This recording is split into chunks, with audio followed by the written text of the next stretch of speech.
d'autres causes d'accidents qui, en revanche, ne devraient pas exister. Vous avez les médicaments. Sur les emballages, on retrouve un pictogramme qui vous indique si la conduite est déconseillée ou si elle est tout simplement interdite. Ensuite, vous avez l'usage du téléphone. On peut rapidement être distrait en voiture.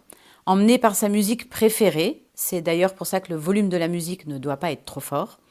Une discussion passionnante avec votre passager, ce qui revient à une conversation téléphonique en Bluetooth, mais le plus dangereux est de lire ou d'écrire un SMS ou un mail tout en conduisant. Le risque d'accident est alors multiplié par 23. Puis, vous avez bien entendu la vitesse, la drogue et l'alcool.